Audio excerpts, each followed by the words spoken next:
Hi everyone, we're here back with you with another show. Marcus and Keith, how's everything going on with you? Keith? It's a gray day in Seattle. It looks like autumn's finally here, though it's still warm. I've got vegetables. I've got green tomatoes. They'll probably rot on the vine because now it's going to be all wet and cold, and they never got warm enough. I mean, their weather's all messed up for the garden. But otherwise, things are good.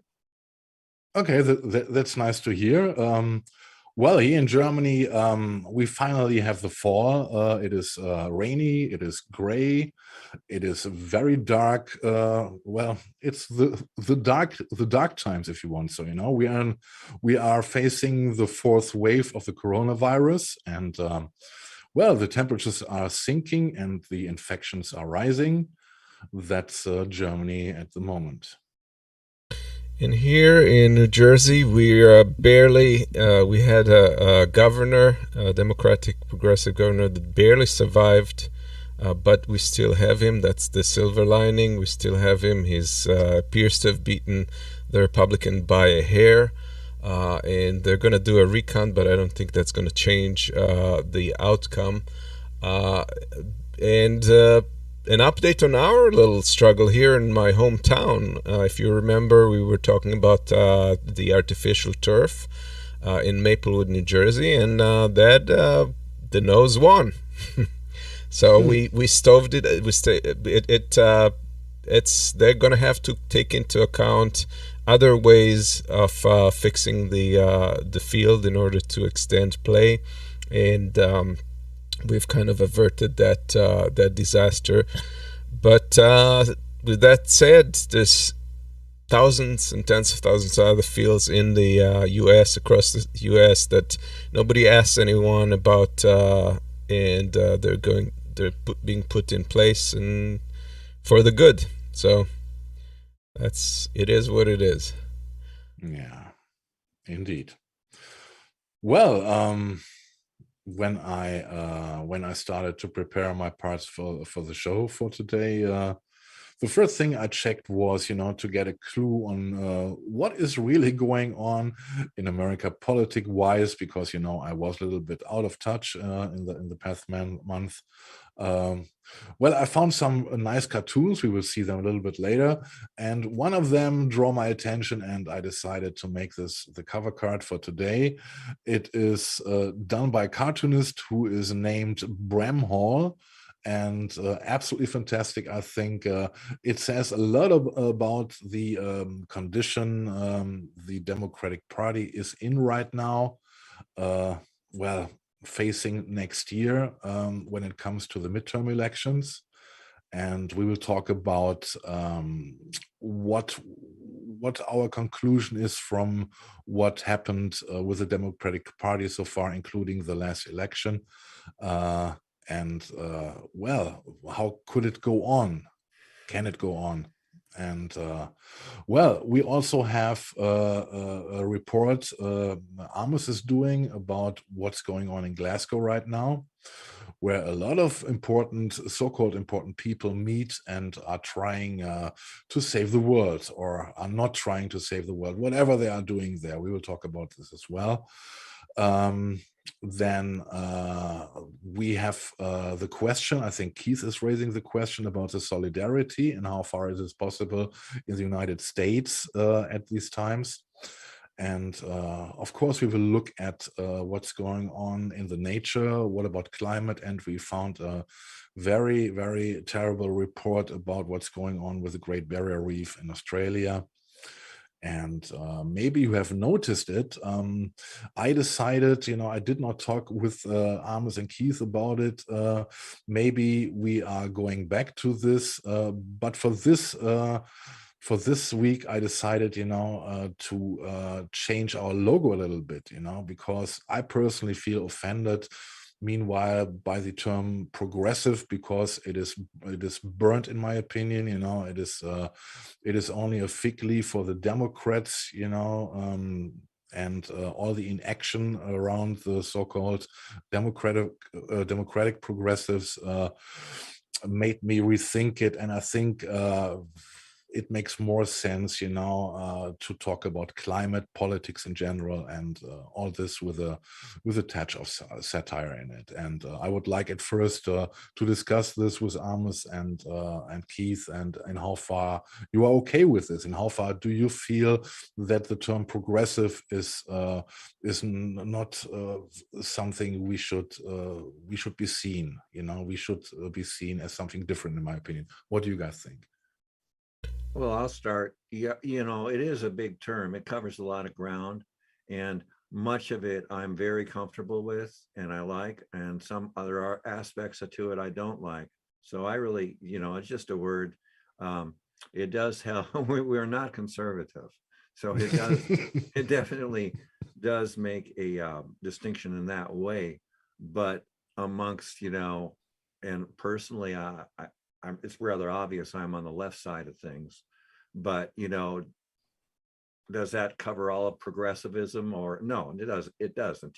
So I don't really much care.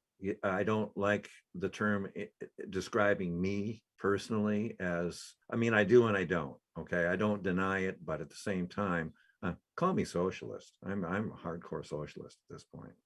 Yes. So, yeah. Okay, Amos, what are your thoughts? I don't title myself, I don't categorize myself as socialist. So to me, that's pretty much the correct term. Progressive. I don't think the term itself is tarnished. I think that there's progressive ideals, and those should be still looked up to. So I don't necessarily subscribe to it, but I'd like to know what our audience thinks about it, and if you do, we'd be happy to hear your responses regarding that. If you tweet us through hashtag UHM no joke, and we'll be looking for your input. Or just of course leave your comments below the video. This would be the easiest way also.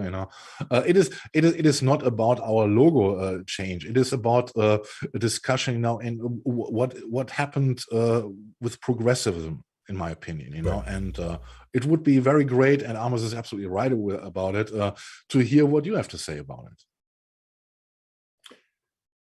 All right. Yeah, well, Marcus, tell us some of your big objections. How do you think the terms let us down? I think everything today is about labeling. It is not about facts anymore. It is about label. It's about ideologies, etc. And when I remember back, and most of our viewers will remember this, when John, Laura, and I, and a lot of others helped us to do the interviews with a lot of candidates we would like to see in offices, and a lot of them had progressive values, absolutely. I don't deny this. But at the moment where those progressives came into office, they forgot about all this, and they only used the label to be progressives as a weapon against everything. And the Democratic Party also uses this. If they make the progressives agree to this and to that because they don't have the backbone to stand up, they also come with this. Okay, look at our progressive part of the party. They are agreeing with what we are doing, and obviously they do, and this is why I think the term, the label progressive is tainted. I get it. So people are taking the label, using it for their own purposes, and but basically betraying what the intention of the label is. Okay, exactly. That makes sense. I agree with that, by the way. That's but see, I don't get very upset about that, because ultimately I believe some sort of revolution is going to happen. Now, I'd prefer, a comfortable one where everybody's really behind it. All aspects of society want to make the change together, and it's a bloodless thing. It's only progression. And I hope we are seeing the beginning of it. And you will talk about this a little bit later. We will talk about the strikes which are happening, and I think this is very, very important to see that movement. Yes, we will talk about it. Okay. So, guys, well, let's talk about what the cover card expressed. We are talking about what's going on with the Democratic Party. The last elections, their candidate was leading. It was no progressive candidate.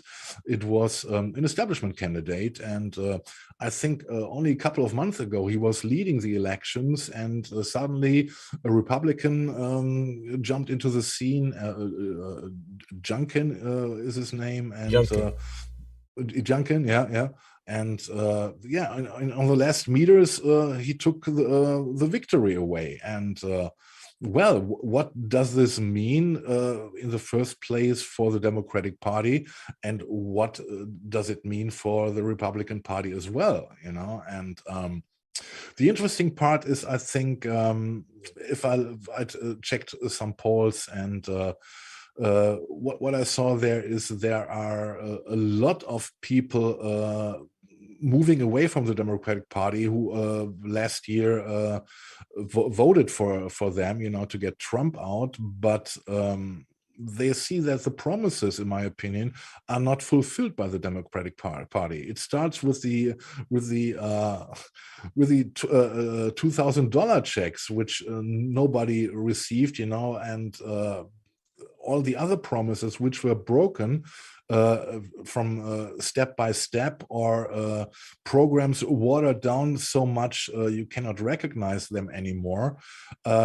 It has also to do, if you look at what Biden's plan were. I don't know how many trillion it was. It was about 4 or 5 trillion or 6 trillion he had in mind when he started the thing to do his new revolution. Is FDR-like revolution. And now we are, the last number I saw, it was $1.75 trillion, and yes, there is not much left, especially if you look at climate change. It is by far not enough what is happening, what is covered by this bill, and the other big part is, and I think here I address the personal life of the Americans, when we are talking about Medicare, or Medicare for all, and all this is not happening, and the people see that it is not happening with the Democratic Party. They have the majority in both chambers, but they block themselves, and they cannot get the job done. So what motivation would those people have, to turn up and vote for the Democratic Party? Well, you're right. I mean, I think you're hitting something, Marcus. You see, what I'm saying is the Democratic Party. The big problem is they're not offering America anything.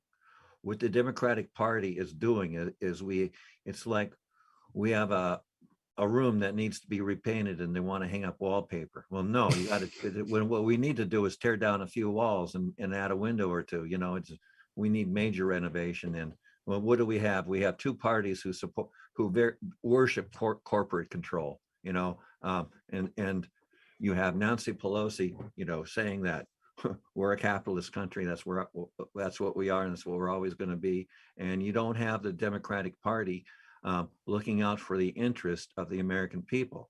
All you have is a party that is trying to compromise with the Republicans, and they're not leading at all. And that is going to be their downfall. That's why we're seeing the donkey lying in bed with his eyes bugged out, because the Democrats don't have any direction. They could get it real easy, but they're not listening to what the people want or need. I don't know if that's completely fair, though, because the Democratic Party as a whole has pretty much, on the whole, lined up with the substantial part of the progressive agenda, except for two senators, which are completely blocking it and not letting it go. And they're doing that on party then. Why haven't they been expelled? That's a good question, because they're still the only ones that are giving the Democrats a majority in the Senate. The fact is, though, that it's a fictional majority, because these guys are not they're not Democrats. They're not helping the president, and they're going to cost the next elections, because people are going to, like you say, point to the Democratic Party and say, you guys, you were in the majority, you couldn't do it. And in my opinion, it would be better if Manchin was a Republican, because at least then we would have a clear understanding that this party is for and this party is against. So the fact that 98% of the Democratic Party is willing to go as far as a midway solution with $3.4 trillion with many other provisions like the family leave and so forth means nothing when you have two obstructionists that will do anything for their own purposes. And that is the tragedy of this, because this is going to come back to bite us. And of course you have corporatists like what's his name, Carville and others that are blaming it all on the progressives, that are saying, well, we got beat in the elections because of progressive values, which is completely ironically incorrect, because obviously all of these people who got beaten back were corporatists, were not progressives. Okay, I would say it like this. I would say the Democratic Party is not only not able to lead, I deny that they are willing to lead at all, because, you know, if they could offer and would offer the American people something like Medicare for all, or something that the people feel it makes their life more easier, a little bit more than crumbs. But they can't do that. They would, yes, but this is their weakness. Exactly that. This is their weakness. And the other fact is, you know, what is a party good for? You know, now there are two people. There's one Joe leading the party, and it's not Joe Biden. It's Joe Manchin. There are only two people. This is Kristen Sinema and this is Joe Manchin. On the other hand, you have a bunch of so-called progressives. You know, the first fear for the establishment Democratic Party, in my opinion, should be how we keep the progressives under control, and not those two mavericks there. They should, in my opinion, they should have been they should put their boots on. You know, if you know what I mean. They should have done this long before, you know.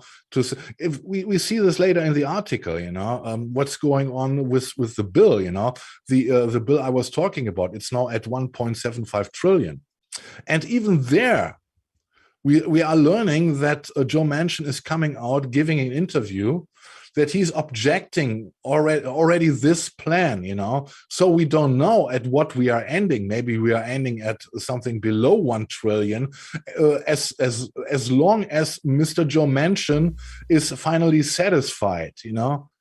This right, separating the two bill would be clearly abdication of this agenda, because then you have absolutely no leverage left. No, and this is one point that he is demanding right now, more or less. He says we should vote separately on it, and exactly what you say, Amos. You know, the next thing wouldn't go through. There would, like Jack in a Box, Mr. Joe Manchin show up again and say, "No, I cannot do this because these are this reason," and everyone knows the real reasons behind it. It is his family and all these people around him, which are in the fossil fuel industry. Sure. Yeah. And this should be branded by the Democratic Party. If there is someone, you know, who is permanently acting against the interests of the Democratic Party, they should not shy away and brand him like that. But what we are seeing here is just like what Amos said a little bit earlier, that they are holding progressives accountable for bullshit which is happening around Manchin and Sinema. Hey guys, well, I want to read a couple comments we got in the chat here. Yes, please. Okay, this one's first. Julian Nairn, I think. I may have the name wrong. I'm sorry. It's a game of rotating villains, sir. The Dems are all the same. They are no friend of the working man. Yes. And Bill Gabriel has also made a comment. Moderate, socialist, left, centrist. The labels communicate no clear meaning anymore, other than to be used as weapons. I ignore them. Wasn't Pelosi a progressive? I think she was, wasn't she? No, she was accused of being progressive. I don't think she ever was. Yes, when she started her career after, you know, she got abandoned from her dinosaurs, and then she got into politics, you know. That's so long. Yeah, I see the thing with this whole issue is that you can't. You do have to look at the people that are actually obstructing, and there's been actually movement from organizations and PACs that are normally considered centrist that have put out ads that are attacking Manchin brutally on his record. So I think there is some movement. Unfortunately, it's not enough to salvage this huge moment in history where they could have achieved something really significant, and instead they whittled it down to a point where it's symbolic, and maybe it's better than nothing. It's important because you can't. It's fucking crumbs, you know. And in comparison, this is why I'm so enraged. I'm sorry about this. Symbolic, you know? Is generous. If you look at the social standards we have, for example, in my country or in most country in Europe, you know, and to see, you know, what they are, you know, putting down the table, you know, they're wishing it away, and these are crumbs, you know. If I look at, please put on slide 10, you know, where I found it on CNN, what's in the bill, what's out of the bill, you know. And if you look at all this, home health care, Affordable Care Act subsidies, Medicaid expansions, all this bullshit, it does serve only companies, insurance companies, who are selling this bullshit. We don't have this here in Germany at this extent, you know. And everything what we see here could be covered under Medicare for all. And if Medicare for all would be the thing for the Democratic Party, I can guarantee you they would not lose any fucking election anymore. This is why I'm saying they are not willing to do this. They are not willing to lead. Yeah, that's slide 10. It's interesting. I looked at last night when I was working on the deck, and what's in the bill there Yeah. I notice it's what. By the way, what's in the bill is great. It should be there, but It should. Yeah. it only serves a very small minority of the middle class. It only serves the very poor of the poor, which is great. The poor of the poor need help. Don't yeah, of course they do. But you read through it, Medicaid. Okay, to be on Medicaid, you have to be broke. You have to, Medicare and Medicaid are not the same thing. Medicaid means your ass is broke, and that's it. And that's the only way you're on that. And if you look at the Affordable Care Act subsidies, I actually did some multiplication out there, and under the current situation, a lot of families that would not qualify, they may think they don't qualify for this, and they probably do, because a family of four, you can make, as long as you don't make $108,000 a year, you can get this Affordable Care Act subsidy. And what's going on here is, with COVID, everybody got hammered. This is a kind of a sneaky way to get around tax cuts, is what it is. It's trying to give a little bit back to the poorest, the more disadvantaged of the middle class. It's not doing very much, but at least it's something. And home health care, that's great. I mean, that's one thing that we need, and that's an evolutionary thing, because we become an atomized society. We're all isolated. We're living alone, and now we've got old people who are basically out on their own. Their mobility is limited, and so this is just a natural progression of, if you're going to take care of them, you're going to have to provide some home health care. And part of that is because we don't have the places to put people like we used to, I don't think. But yes. Anyway, yeah. So that's what's great is in, but it only helps the poorest of the poor, and what's out is. What's out is out, Yeah, and what is out? What's out is what every other damn civilized country in the world already has. Exactly, Keith. Exactly. If you look at Medicare drug negotiation, it's out. Can you imagine how much power, the USA would have on the pharma industry to say, okay, this is the red line. If you cross it, you won't get legalized here. But the pharma industry owns both parties at this yes, point. I almost may disagree. This is why. This is why I don't disagree. Out. Yeah. This is why it's out. Yeah, and this, and from my German point of view, it is it enrages me, and to see that so many people. Or not so many people, but that some people are satisfied with a little bit of what's left over. Well, America's got no solidarity, and that's we'll talk about that later. But that's what I see. Yeah. And the party is led by Joe Manchin, and that's it more or less. And why should people vote for Joe Manchin? Joe Biden, I don't think that anyone takes Joe Biden serious, well, yeah, I'm not even sure. Tell me a reason. Trump is out. This was the biggest argument for the Democratic Party, to vote for them. Trump is gone, at least for the next 2 years. So what in the hell should people drive to go out and vote for the Democratic Party? Well, let's just say if Trump was in charge, it would be the opposite. We would be getting fleeced even worse, like in the opposite direction. So it's just really a choice between shit and diarrhea. It's just it's terrible. But I think, and this is. Yeah, go on, please. Yeah, I think that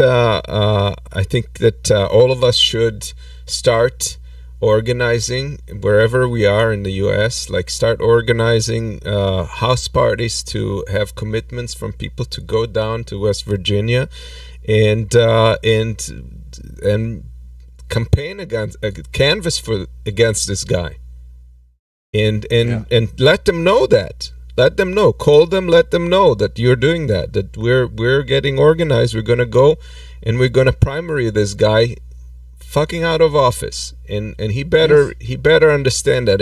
He should be on the run, not the progressives. And once he understands how pissed people are across the country, that may change. But until then, he's going to continue playing.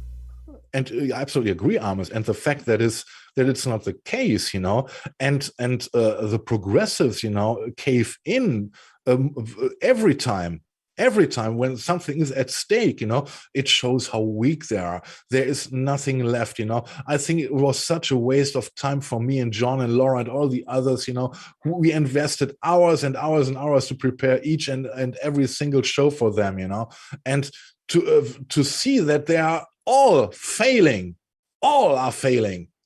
This is frustrating, you know, and yeah, I think so nice the cover card for today is, you know, with the donkey with the wide open eyes, you know. I'm of the opinion, you know, that he has no reason to have his eyes wide open, to lying there sleepless, because they don't want it the other way. They want it like that. Otherwise, they would show different acting, a different policy, different facts for the people. Well, there'd be clarity, that's for sure. Yeah. This was a little bit of my rant as a German about American politics, you know. But honestly, guys, it's ridiculous. Yeah. You have that this slide here with Manchin. Yes. This is Manchin, you know, shortly after, you know, the $1.75 trillion bill seems to be safe. You know, he is quoted as more of the real details outlined in the basic framework are released. What I see are shell games and budget gimmicks that make the real cost of this so-called $1.75 trillion bill estimated to be twice as high if the programs are extended or made permanent. And then he goes on, I think it was another interview, simply put, I will not support a bill that is consequential without thoroughly understanding the impact that it will have on our national debt, our economy, and most importantly, all of our American people. Most importantly, all of our American people. Do you feel the cynicism in these words? Yeah. I hear a lying ass. Of course he is. Yeah. And there we go. You know, I don't like the billionaire tax. My poor folks in West Virginia will just have to understand that I cannot get on board with that. And he is shipping away. On board. Yeah. This is and this is Joe, the other Joe, you know, the senile Joe, you know, who hears strange noises at night. Crazy. Yeah, this election is a scary foreshadowing of next year. I don't know how they're going to change that, especially because they're still in conflict as to what caused this. To the moderates, they're claiming it was the progressive agenda, and the progressives say that it's not, because it's their inability to get behind something substantial. I'm personally in belief of the second, but it's like two horses leading in two directions around the pole, and the Democratic Party carriage is going to crash right onto the pole. So it's not looking good. What you cannot repair, you got to destroy and recycle afterwards. My personal opinion of the Democratic Party, but that's right. If we just had another option, option that wasn't spelling out catastrophe, that would be my position as well. Yes. And to close this, there is not to close this. There's Bill Gabriel also in the chat. He says the Build Back Better Biden platform brought millions to the polls. Not passing it will certainly be the death knell of the Democratic Party. Well, yeah, let's hope for the best, you know, so or so. And Yeah, there's another article I found on this topic. It's coming from E&E News, and there is already, you get a hint of what's going on, now that Manchin is not willing anymore, as it seems, to confirm the $1.75 trillion bill. The last part of the article is interesting. House progressives appear willing to bite the bullet, even if they don't like everything in the 555 billion suit of climate policies. But the methane fee could be a point of contention moving forward, if it's not a deal-breaking one. Yeah, that's the other point. But then it gets on. Manchin, the Energy and Natural Resources Chair, has raised objections to the idea of making oil and gas pay for climate warming methane emissions. Democrats offer 775 million for grants and loans. So, in other words, you pay the polluters $775 million for not polluting anymore. This sounds logic, right? Yeah. I don't know what he's talking about. From what I know about the methane releases from the wells, they can actually be handled and managed. And so why he would throw this garbage in, it's just double talk for some reason. Yeah, this is maybe another aspect of it, but the fact only, that they're offering 775 million to them, as it's also outlandish somehow, right? Yeah. What could you do with 700? Yeah. With what could you do with 775 millions? In order to do really climate change progress. Maybe you offer you put it on the 555 billion already. Then I don't understand your politics. Well, I understand it. In a cynical way, I understand it. It is nothing for the Americans, and I saw a nice interview lately. Jimmy Dore had an interesting guest. I forgot his name, but he was talking about the situation in America today, and I will look it up and put it under the video, and then he has very interesting thoughts. Maybe we come back to this next week. Okay. But anyway, as I said, it is pathetic. And all of the scientists involved already indicated that they don't believe that the 555 billion investment is sufficient to get us where we need to go, and neither is the commitment that the U.S. has put in COP26, and we'll cover it in the next section. But they're doing one thing on the one hand and expanding fossil fuel on the other, and this is just not gonna cut it, and we're in deep shit because this is not being taken as seriously as it should, even with all the words and the promises.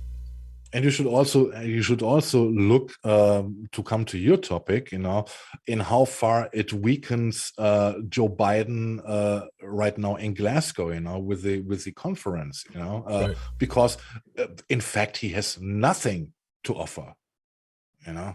He comes there with empty hands. So, how many people even know he's there? Good one. Yeah, I think I might need to work on my landing for 2022. I think the landing would be crystal clear. It would be just like there, and they deserved it. Yeah. America is systematically racist, sexist, homophobic, patriarchal, exploitative, oppressive, and toxic to the environment.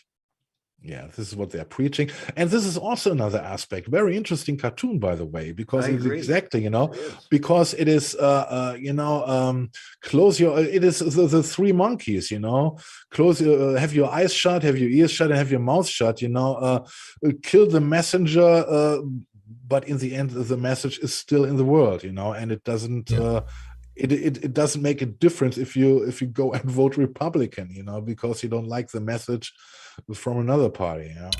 We have seen that, like I've seen that firsthand with our little turf war in Maplewood when I was going out and advocating, and I came across a couple of people, and I was offering them a detailed scientific article with information about what chemicals are and how they could be potentially risky to the health of their own kids, and they were refusing to take this. We're okay. We don't need it. Thank you. Yep. They don't want to know. Yep. They don't want to. They don't. If this is going against what they want and how they want to imagine the world, that's what gets. And this is. And this is happening on many levels. If you look at the problems to unionize, in how far it is torpedoed by the own people, by the employed people, and because they don't want to realize that it might help them more than it is set by employers, right? I'm still looking at that cartoon and seeing what's wrong with it. And, you've got people who are telling other people what their problems should be. And the standing donkey there is not looking at the family saying what they need. Good There's point. A huge disconnect. Good point, Keith. Yes. And this was good observed. Yeah. Yeah. And if one thing that happens, and I've noticed this on other shows, I'll leave ours out of it. I'll just talk about other shows. Is the whole show's about talking shit about somebody, or talking down or punching down on other people. And where's the solutions? Where's even saying what you want? Yes. I'm not even hearing people say what they want. And what's the matter with it? You don't know what you want. What's the matter with you? All you're doing is saying, well, saying other people are homophobic, patriarchal, exploitive, oppressive. I say those things too, because I see them and I want to fix them. But there's so much concentration on the negative that where's the positive? So of course the family walks away. I would too. I mean, somebody coming up to me telling me that, I agree with that stuff, understand, but at the same time, Yes. I 2 weeks ago I read an article about it in a German magazine, and they say it's the zeitgeist at the moment, at least in the Western cultures, to be enraged about stuff, and then feel in the rage a togetherness with others who are raging about stuff, and to feel comfy and within the rage. And it doesn't matter in how far effects are included. The most important thing is to be in this emotion, and it's dangerous, and it's not only happening in the US, it's also here happening in Europe more and more. Maybe it's the social media, like people say. Yes, it might. Yeah. Some of it. Yeah. Yes. Yeah. And there's little Joe again, stuck with a lot of problems, and maybe he can make this one fly, which is ridiculous. Is that true? 450K for illegals, for illegal matters? Illegals? Really? I think it's taken out of context, but I haven't looked into any of that. Well, then I didn't know what that meant when I saw it either. Then you can prepare for more cages at the borders, right? Because what is 450K? I'm sorry, cynical. I know. Yeah. Yeah, and I think this is Youngkin is the name of the guy who won in West Virginia, right? Yes. But what I read is that he was at least officially not looking the near of Trump, and Trump also kept out of his campaign more or less, right? He kept him he kept him kind of at an arm's length. He was trying to play on both things, like he was on the one hand playing to his crowd and using his rhetoric, but he didn't he didn't call him to campaign for him or do so. Yeah, directly. but and there again, I got to raise the question now: if he's not a Trumper candidate, what's the difference to a mainstream Democrat then? So I think it is not surprising that he has won, right? There wasn't a good choice, from what I understand, on the other side either. Yes, yeah, both. Yeah, I mean, it was what I read. It was a mainstream candidate from the Democratic side, and not more or less no Trumper on the Republican side. And this is why I'm asking, what's the major difference between them? I wouldn't say it was a no Trumper, Marcus. I think he was pretty much on board with not official, not official. Yeah, not Trump. Officially. Like he wasn't blasting it because he needed. Also some component of people from the left or center, and he didn't want to alienate them. But anyway, any Republican who's I think anyway, and anyone who is not seeking the near of Trump, what is the big difference between those guys and mainstream? Well, Marcus, Democrats? I don't know if you know, but he was part of the reason he won. Was that he was blasting critical race theory and saying that they should not teach them in school. Okay. Yeah, that was that's a big part of why he won, and that's kind of, he can't even do that. I mean, he doesn't control the curriculum, and there's a national curriculum. People need to know history, regardless. So they would fail on the historical exams. Well, state level though, the curriculum's determined at a state level. The curriculum is, but they still have to know the national history. So I don't know. It would just basically, I don't think that he can single-handedly prevent history from being taught in schools, but that's what he was running for. And you have video clips. I don't have it here, but there's a video clip of a Republican voter that was saying, we have to defeat this Democrat because he's for critical race theory, and I don't like it a bit. And so he was asked, so what is a critical race theory? And he couldn't answer it, but he said, well, but I don't like it a bit. So that people don't know, they're just like herds, completely like going by, like they're told this is by their side. But what you're saying there is exactly what I read in the article. This is not about facts anymore; it's about emotions, right? And tribalism. And as long as you find your peer group, exactly, that's the point. Yeah.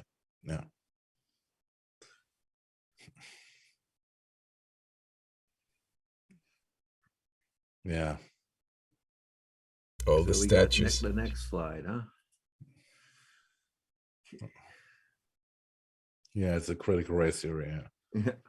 and all this discussion, it all should draw the focus away on what's going on, that the people in America are hurting. It is because emotions and ideologies and absolutely no facts. That's over. But to me, the bandwidth is going on into this useless stuff. I mean, yeah. We're all enraged at the Democrats, and for a good reason. But to me, it's absolutely frightening that the year after January 6th, where there was an attempted coup in our country, almost took over democracy, people are voting for Republicans who were saying that this election was fraudulent in spite of 46 court cases that failed. 62, sorry, 62? I think it was 62 court cases that failed to prove that, and we're egging on people, and now this is forgotten and forgiven, and we're going on to the next election with absolutely no cost to that, to their stance, to their anti-democratic position, which is going to be, in my opinion, probably a catastrophic thing. Well, it goes on the same bookshelf like a Sandy Hook, like Parkland. I think this is comparable. This is the refusal to deal with reality, to deal with facts. Yeah. Sandy Hook, the deniers about the Sandy Hook massacre, Yeah. the deniers about what happened in Parkland, all this denial, it is the book is closed, we put it in the bookshelf and forget about it. That's it. And Al Walski, thank you so much for your contribution, $5. Thank you. Appreciate it. And he says, because government has abdicated its responsibility to us, we need to start taking care of one another. Yeah, I agree, but it's easier said than done. That's right. That's right. I think this touches the solidarity. Easier said than done, but the journey begins with the first step. Yes. We're talking about it, talking about third party. When are we going to do something about it? Yeah. Let's do it right now. Right here. I'm declaring a third party. Well, you know that Andrew Young is actually starting a party called Forward. And that is the entire purpose of this party, is to create a third party vehicle in American politics. And I'm not sure if that can work, but I wish they did the same thing on the right and had conservatives who are fed up with Trumpism and with anti-democracy in the Republican Party form their own. Isn't that the Lincoln Project, though? It's kind of, but it's not a matter of party. If we had 4 parties, that would be much easier to break out of this two-party system, because then we wouldn't have this spoiler argument that has crippled that attempt for decades. And then you have a situation where it is possible that one of these parties would break that status quo. So for a moment, I'm sorry. Harder to have a filibuster with 3 parties. Sorry there, Marcus. No problem. For a couple of years ago, we had for a short while we had the fantasy that this could happen. This was when we were thinking about what would happen after Trump. Would the Republican Party split into factions? The Republicans and the Trumpers. This would have opened room, for the Democrats, or the so-called Democrats, to also split into maybe a real progressive wing, a name who deserves to be called like this, and the establishment Democrats. Yeah. This would have changed the gravity of the elections drastically, But as you guys are saying, if you only got a fifth tire on the wheel, who is to blame for every bullshit which is happening, you have no chance. You're absolutely right. A fourth, fifth party would be needed, but in reality, we don't see a real third party coming up. We see the Green Party is failing for how long now? For many years, and the others are too small, to rise at the moment, as I see them. I think that what Andrew Young is trying to do is start from the local up to the national, and that makes some sense to do that statewide, and then create a situation in which it's possible to expand to a national level. So we'll keep covering that as well. It's an interesting proposal, and maybe that's our only hope with this. Yeah. All right, guys, let's move over to Europe. Let's go to Glasgow. What's going on there? Okay. Oh, wow. Well, good cop, bad What's cop. going on? Nothing's going on. Yeah, well, we have the international summit that is currently taking place in Glasgow, in which big business is invited. The fossil industry is invited to participate in this event, where they're clearly the ones that caused this whole situation. And according to what we look at, we see it, and it's a clear conflict of interest to us. but somehow they are allowed to participate in this and present supposedly progressive ideas of how to solve the issue, which in fact is more greenwashing than anything else. And sadly, the international global north companies, I wanted to say, but the international states, the nations in the global north are on board with that and helping them do so, and pledging much less than is needed to reach a 1.5 degree or even 2 degree increase in temperature. And that has been revealed before the event, and it's happening during the event at the same time. And we're seeing protests on the streets, which is happening as we speak in Glasgow. That is bringing the focus on the fact that this is happening. Let's see the UN rep Alok. What's his name? Alok something. Let's see what he said right before the summit.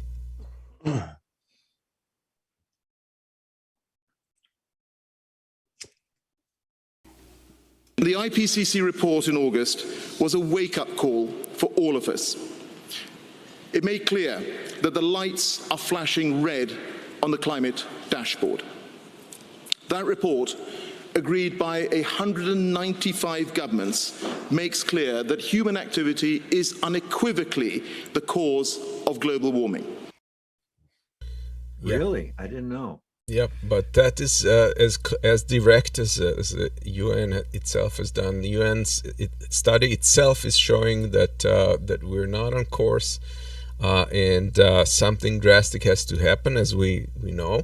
And a lot of the countries are negotiating on the edges, and the problem with poorer countries is that they're yelling, well, we can't do this on our own. We don't have the funds. We can't use private funds because that just calls for profiteering on the side of the financiers, and is not going to solve the solution. They want public funding, which makes a lot of sense.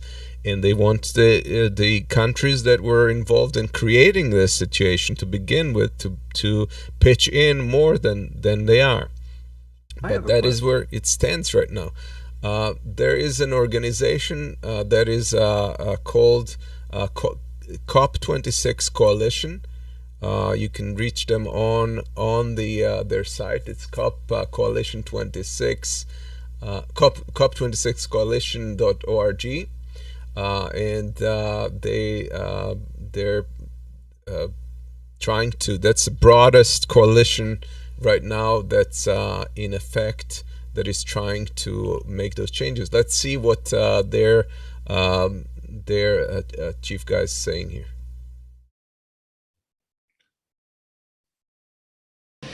So the COP26 coalition has been the broadest and most widespread coalition that's ever come together here in the UK.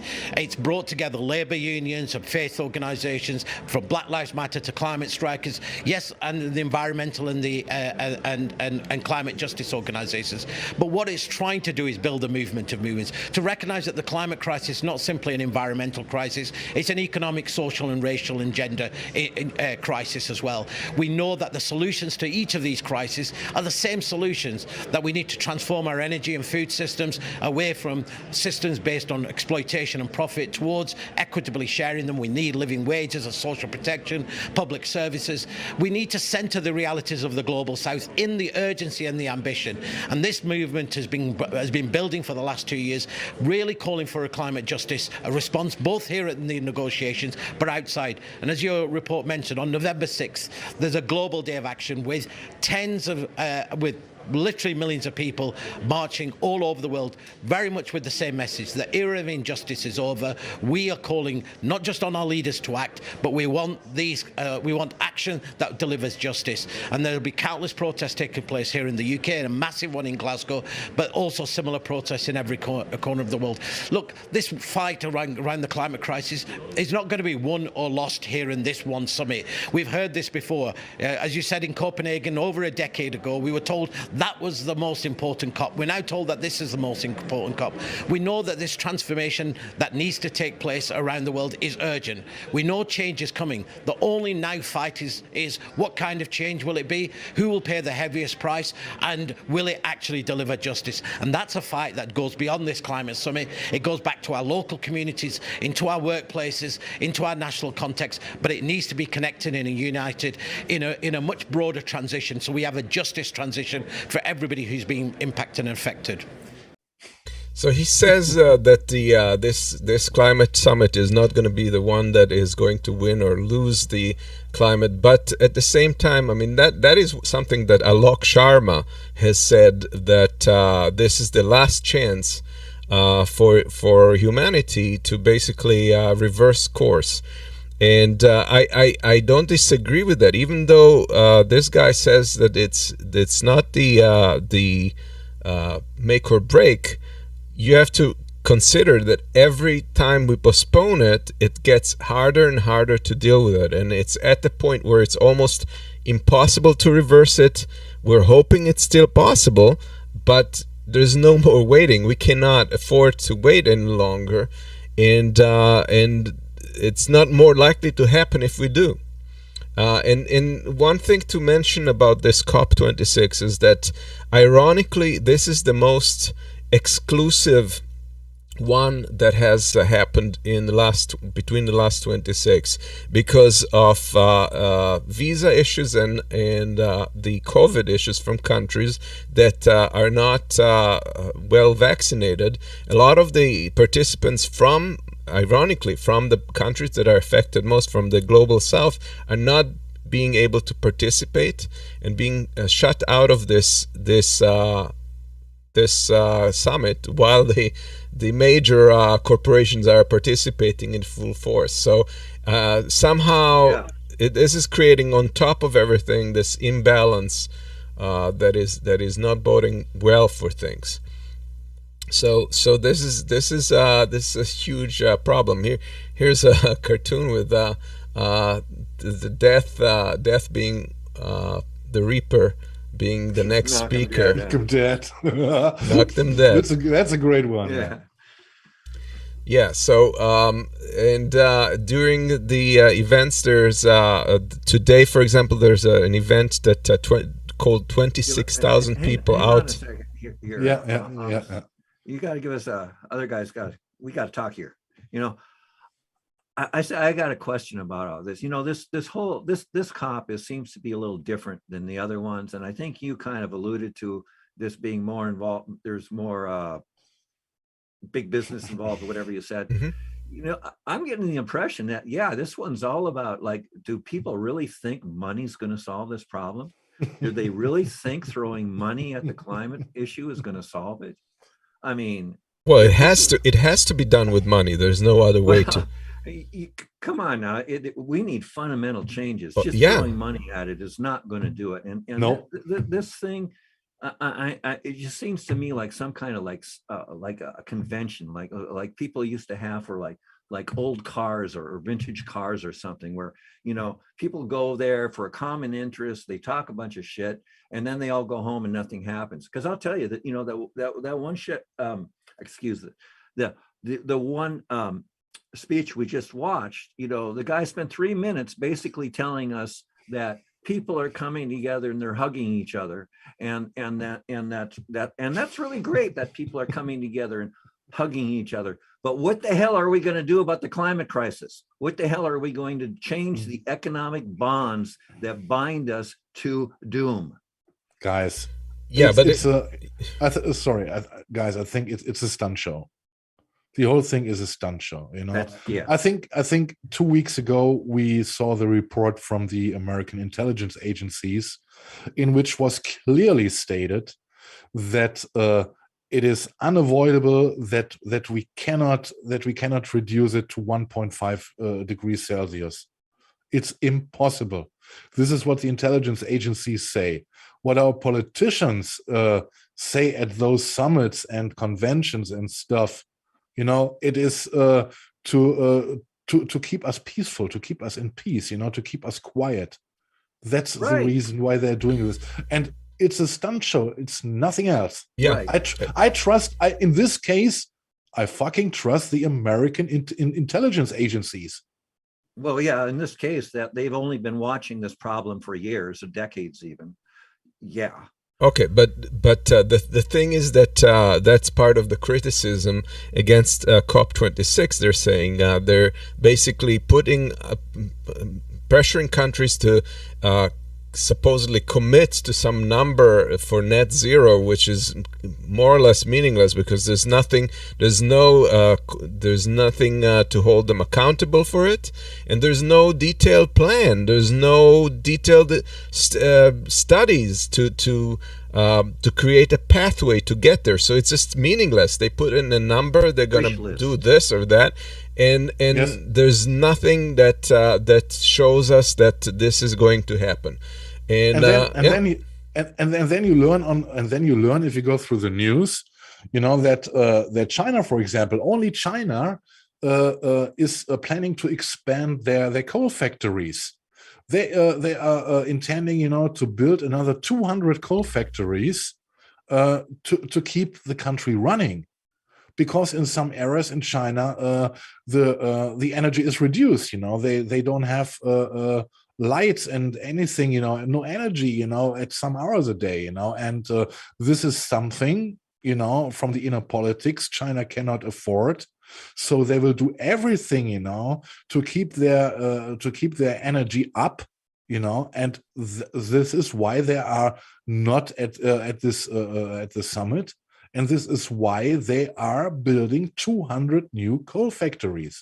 And this is only China, you know. If you look at India, you know, who has same problems with it, you know, they're also saying, and this is what we are also talking about 2 weeks ago, you know, everyone is saying from the so-called poorer countries, you know, or they are in fact poor countries, you know, or poor countries, they are saying, okay, you guys, you caused much of this pollution, of this climate crisis we're in right now, so it's up to you to pay for it, you know, bail us out.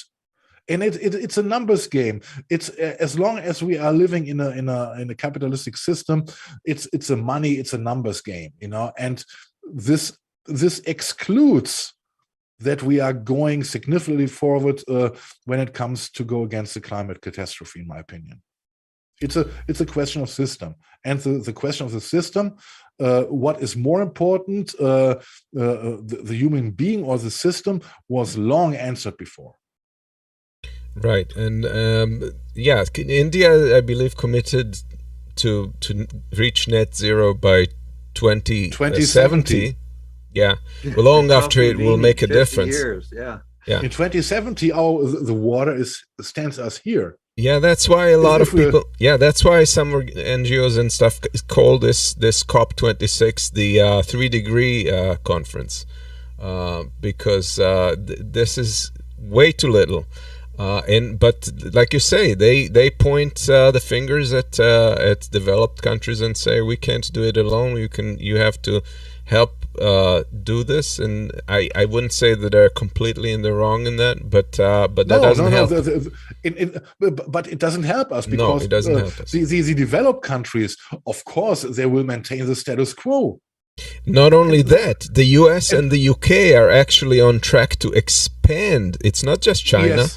They're going to expand their, according to the pledges, according to what they're saying, their plan, they're going to expand fossil fuels into the near future. You wouldn't. That sounds like it doesn't make sense, right? Because we're hearing the opposite from politicians, but that's what the plans say. This is why I call it a stunt show. Let's hear Greta Thunberg. She's giving a speech out, which was so good. I decided we'd keep it. It's almost 9 minutes long, but it's great. Before we play it, though, I just want to mention, that her speech has been all over the news by NBC, ABC, Fox, you name it. And what they've been doing is showing select sentences and making, and they've been spinning it so that she looks like the spoiled little girl and not the articulate young woman she actually is. Yes. And so, I just wanted to mention that before you play it. And we had compete for the audience may be interested in this before the Kill the messenger. We had competing clips, and we weren't sure which one we were going to play because Amos found one, I found one. But the key point I want to make is, you've got to watch the whole clip to really understand. Otherwise, her message can be totally twisted and misrepresented. And I felt like I wanted to say that before we play it, just so everybody's kind of anticipating that. Yes, absolutely. And this is provided by an organization called Corporate Europe Observatory, which I recommend you check out. They're doing diaries every day. They're doing a little clip talking about the situation, and on the first day they were talking about the fact that there were youth activists that were removed from the hall because the British representative was a little scared of them. It's Andrew, right? I don't know, but no, it's somebody, I don't remember who that was, but they were afraid of them, so they just banned them. And they also said that they were presenting conflict of interest paper to the UN, to the US and the UK, because they believe that the corporate entities should not be part of these negotiations. Here's her speech.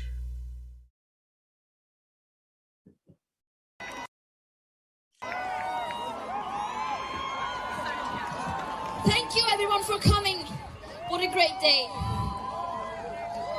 It is not a secret that COP26 is a failure. It should be obvious that we cannot solve a crisis with the same methods that got us into it in the first place. And more people are starting to realize this. Many are starting to ask themselves, what will it take for the people in power to wake up? But let's be clear. They are already awake. They know exactly what they are doing. They know exactly what priceless values they are sacrificing to maintain business as usual. The leaders are not doing nothing. They are actively creating loopholes and shaping frameworks to benefit themselves and to continue profiting from this destructive system. This is an active choice by the leaders to continue to let the exploitation of people and nature and the destruction of present and future living conditions to take place. The COP has turned into a PR event where leaders are giving beautiful speeches and announcing fancy commitments and targets, while behind the curtains, the governments of the global north countries are still refusing to take any drastic climate action. It seems like their main goal is to continue to fight for the status quo. And COP26 has been named the most exclusionary COP ever. This is no longer a climate conference. This is now a global north greenwash festival. A 2-week-long celebration of business as usual and blah, blah, blah. The most affected people in the most affected areas still remain unheard. And the voices of future generations are drowning in their greenwashed and empty words and promises. facts do not lie, and we know that our emperors are naked. To stay below the targets set in the Paris Agreement and thereby minimizing the risks of setting off irreversible chain reactions beyond human control, we need immediate, drastic, annual emission cuts unlike anything the world has ever seen. And as we don't have the technological solutions that alone will do anything even close to that, that means we will have to fundamentally change our society. And this is the uncomfortable result of our leaders' repeated failure to address this crisis. At the current emissions rates, our remaining CO2 budgets to give us the best chances of staying below 1.5 degrees Celsius will be gone within the end of this decade. And the climate and ecological crisis, of course, doesn't exist in a vacuum. It is directly tied to other crises and injustices that date back to colonialism and beyond. Crises based on the idea that some people are worth more than others and therefore have the right to steal others, to exploit others, and to steal their land and resources. And it is very naive of us to think that we could solve this crisis without addressing the root cause of it. But this is not going to be spoken about inside the COP. It's just too uncomfortable. It's much easier for them to simply ignore the historical debt that the countries of the global north have towards the most affected people and areas. And the question we must now ask ourselves is, what is it that we are fighting for? Are we fighting to save ourselves and the living planet? Or are we fighting to maintain business as usual? Our leaders say that we can have both. But the harsh truth is that that is not possible in practice. The people in power can continue to live in their bubble filled with their fantasies, like eternal growth on a finite planet and technological solutions that will suddenly appear seemingly out of nowhere and will erase all of these crises just like that. All this while the world is literally burning on fire, and while the people living on the front lines are still bearing the brunt of the climate crisis. They can continue to ignore the consequences of their inaction, but history will judge them poorly, and we will not accept it.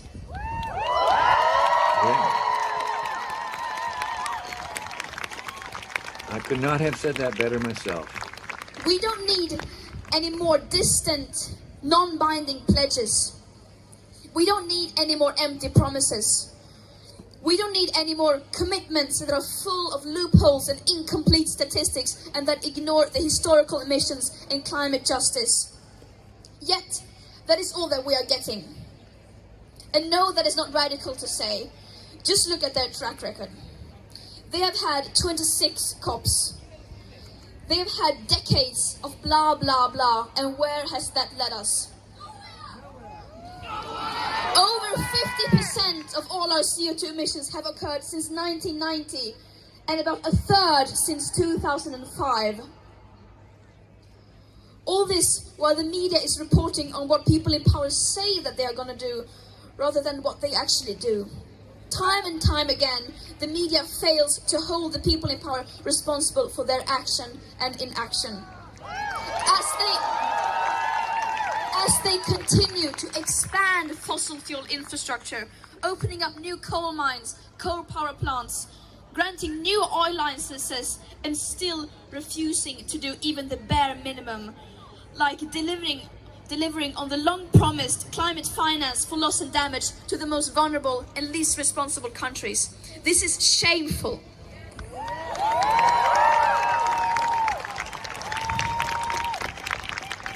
Some people say that we are being too radical.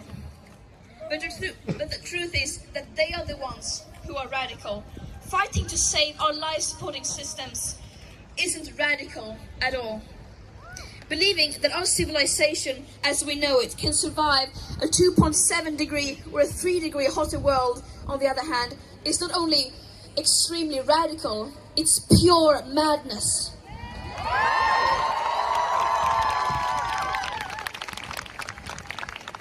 Here, we speak the truth. The people in power are obviously scared of the truth.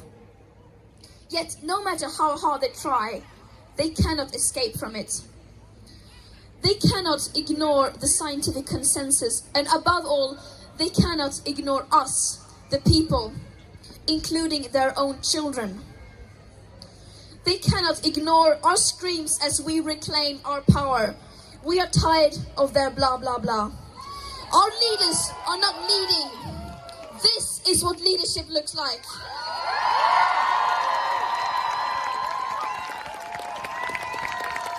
Thank you for showing up, and see you tomorrow again at the march.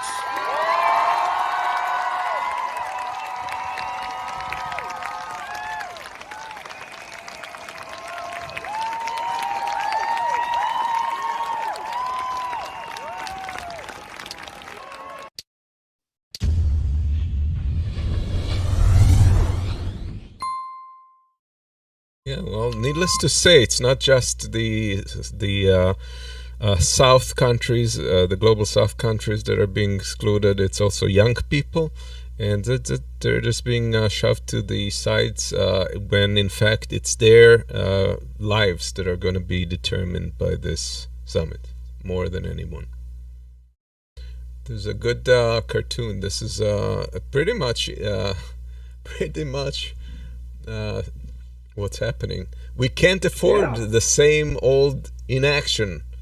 We need bold new inaction.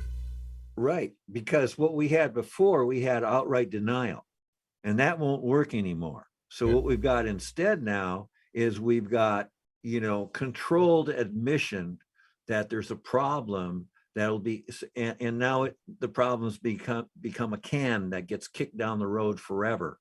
And that's what until it's going to be too late, for sure. Down the road and just keep kicking it and never have to do anything. Just talk the big words, and let the world go to shit. Because it's clear at one time denial worked. It can't work anymore. So now they become our friends and they want help all the way to oblivion. If I want to be cynical, they might be a plan behind, I think nobody from us three believes that we can handle the climate catastrophe with the recipes, we are getting presented. Maybe let's save us. Let's calculate it a little bit, let's put the humankind on Earth in a half. How much would we spare of pollution, etc. Of how much would it reduce the climate catastrophe if we would get rid from half of the people on Earth? Then nothing fundamentally what the system concerns would be changed. There were still enough of consumers, right? And only those we don't necessarily need would be extincted. Well, you're talking Thanos. I think that Thanos is a supervillain appearing in American comic books. And I heard of him. Yeah, and that's what he did one day is he got rid of half the people. And did it? I don't know the full story, but something about he got all this magic glove, and if he got all the pieces to it or something, then half the people would disappear. Well, the thought is not new. If you remember back the Moonraker James Bond, it was a similar approach to this. I think also The Spy Who Loved Me, the guy who wanted to put us under the sea and stuff. The thought is not new, but what only assumed. There is a little bit more behind it. That it is wanted to be like that. No, I don't think that makes sense, because that would completely destabilize the world, and it wouldn't be possible to put it back in the box.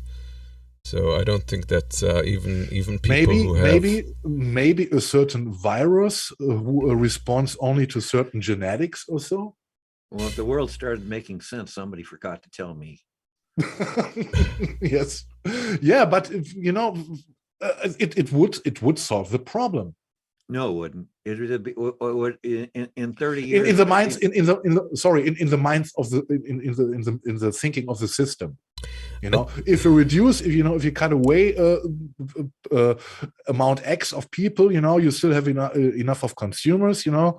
So maybe that. No, I can tell you what people at the top echelons are thinking, and I'm talking even the people who are not directly responsible and who are supposedly the good folks at the top of our economic system. They're thinking this is going to happen one way or another. We might as well just get as much money as possible so that we can possibly survive this with our families. Meanwhile, we'll live the best life we can, and that's the calculation. They're just they're gonna. It's a little bit they less think that they cynical. could survive. It's a little bit less cynical, yes, than my approach. Yeah, it is, Well, but I think yeah, I think that's what's passive. going on through people's heads. Like at the It's a childish point of view. You know, it's passive. It's Yeah. it's not a fully adult point of view. You know, I mean, it drives me crazy. Yeah, but it's very human. Thank you, David Crow, Yes. for your $10 donation. He says, Greta made me cry. Thanks for the coverage and the commentary. Thank you. That was David. a good video. It really was. It was better than mine. It had more of the speech in it. and thank you, David. Yes, thank you. Yeah. Yeah, but anyway, so yeah, you get rid of half the people, and you don't change the system. In 40 years, you got to get rid of half the people again. It could go on forever. I think there was a Star Trek about that, where they had two planets at war, and they were doing it all digitally. And so instead of having real battles, they would just, oh, you lost, so go kill 20 of your people, you know, and they had sanitized war that went on forever. I mean, Just to make this Yeah. cynical scenario I just described, it comes into my mind because, you know, if you look at what is going on in the so-called reality which surrounds us, you know, I think such a thinking is not taken too far away. You know, if you look at the idiocy, yeah, the people are dealing today with this problem, right?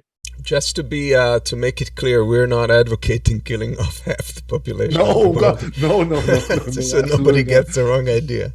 Well, no, wait a minute. Which half? Let's talk. Yes, just as I said, you know, a certain genetic trait, you know, for certain people, you know, We better move on. we gotta find the poor gene, you know, and then we can kill all the poor, you know. It's a Dead Kennedy song, by the way. Anyway. Here's another cartoon. Yes. Yeah, this is what, the fire brigade is already there. And Cool. if you notice, they're throwing papers Talk. at the letters Talk. Yeah. at the fire. Water is out. Yes. Yeah, this is exactly what I had in mind, you know, when I knew that this summit was announced, you know. I think everyone is now jumping in his plane, you know, and putting all the bullshit in the atmosphere, you know, and everyone is there and they're meeting and hugging, you know. There is no Trump around who is pushing elbows and stuff, you know. Everything is cool and they will do that bullshit talk and that's it. And everybody who got there flew there. Yeah. Pretty much.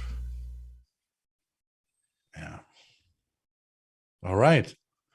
So let's have a look at, a big point we mentioned at the beginning of the show was in how far we are acting in solidarity, or are we just selfish egomaniacs, or what is going on, Keith? Okay, yeah. Okay, we're down here. Oh, let's see. Yeah, I've been following the strikes. You know, we had Striketober, and since we didn't have a show last week, we got to kind of cover it here. But it's ongoing. And one thing that I got interested in is the John Deere strike. And I pursued it. I fired up articles, read them, fired up new articles, looked into it, developed my opinion. And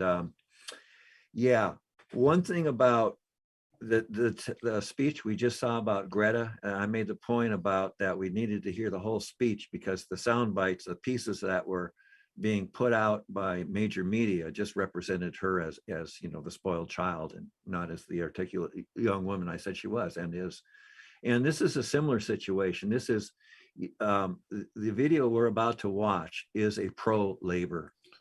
No bones about it. It's pro-labor, which is unlike what you've been seeing on the mainstream news, because they were doing the exact thing with the strike. The mainstream news is admitting, that, oh yeah, John Deere workers, well, John Deere, Deere companies made all kinds of great money. So yeah, naturally the John Deere workers should be on strike and should get but now shut up, take your 5 or 6% and go home, so the media play on it has been, hey, we're kind of for the strike here as long as you bring it to an end and get back to work and don't change the system here. And anyway, so I've been kind of rambling about that. Let's just watch about the strike, and I'll definitely be talking about more of the financials. And let's just play this. We put in the hours, we make the product, and they are making billions of dollars on our back. All these people have been in there during the whole COVID pandemic, coming to work and every day, with the potential of exposing themselves and their families, to this, but they came in and worked anyway. Do I see Deere and Company, kind of recognizing that and trying to reciprocate in any sort of way? No, I don't. John Deere makes $6 billion a year. They threw peanut shells on the floor and asked us to scoop them up. Well, guess what? My dad and me have carried this in 1986. We're back. We're union strong. We've got the community behind us.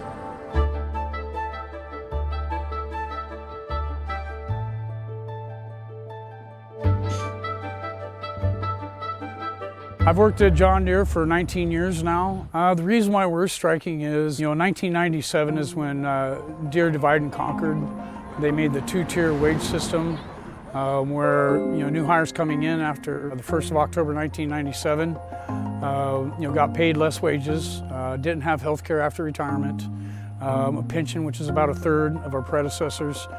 And, we've basically been taking concessions from that point for the last 25 years. They keep coming back for more. It never stops. Once they got you on the run. They're projected to make between $5.7, $5.9 billion this year. Their third quarter reportings have it surpass the record-breaking year of 2013. The CEO, John May, got a 160% raise. Look, I make $20.82, I think, an hour with the proposed contract that we voted down Sunday by 9 out of 10 people voted down. We sent a strong, clear message to John Deere that, a dollar raise an hour is not going to do much for me. I make $19.60 an hour as a welder. But just for the whole factory, I think they need a $5 raise across the board, just for the fact that we can go to a fast food place and make as much money and not wear our bodies down.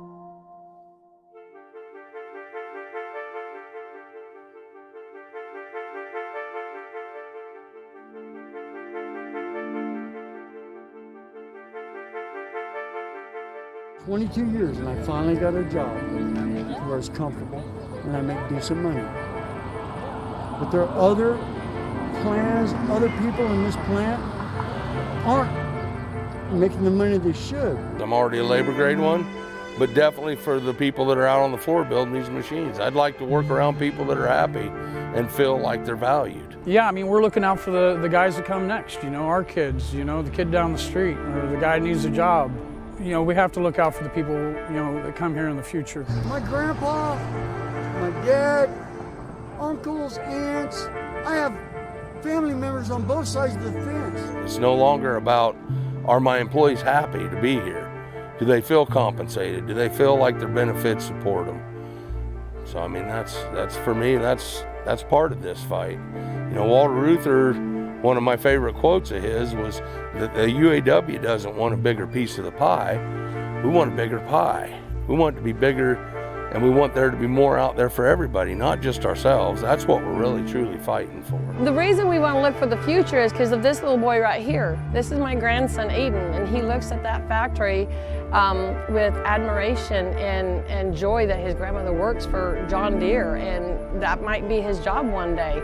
And I don't want to ruin something that would potentially be my grandson's. So we want to look out for the future, for the kids that are growing up that want to come to work for John Deere.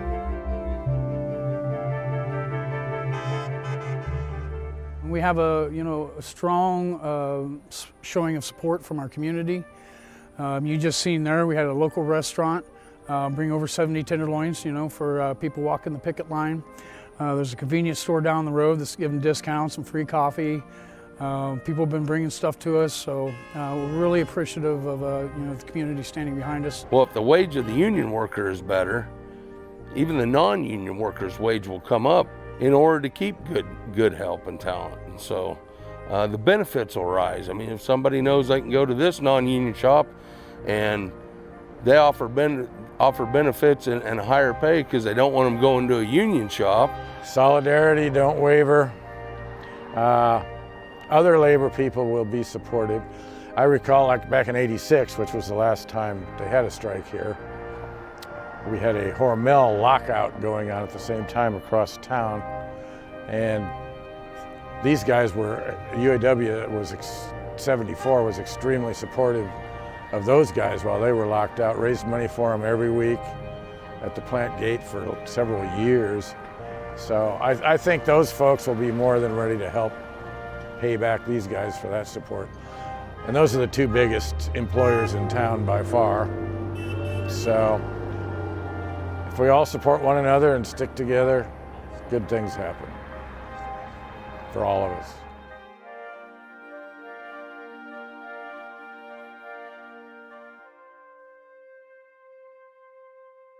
Yeah, so I'm gonna show the next slide, which is just a picture of Solidarity, and I'll be talking about Solidarity, and I'll be asking Marcus a question about it too. But before I do, I just want to get into some of the numbers here. And yeah, the John Deere strike was, I actually wrote about it on my, I have a weekly blog. I have a blog, I write on it every week, it's part of my thing. Anyway, I'm going to read the first paragraph to you right now. James M. Field, the former president of Deere and Company, earned $5,849,941 in 2020. Rajesh Kalathur, the president and chief information officer, earned $5,853,869.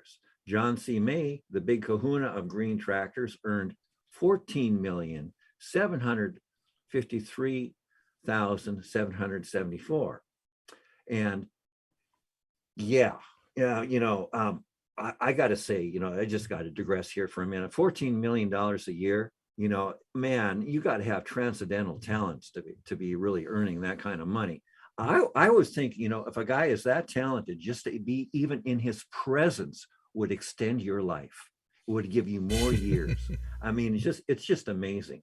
But getting back to real world, because not everybody makes 14 million. Let's go to the senior VP and CFO who made, he made $5,323,357. And discrimination. That was Ryan Campbell. And there are 6 people total here, so I'm missing a few multi-million-dollar numbers to throw at you, and I'm sure you've had enough.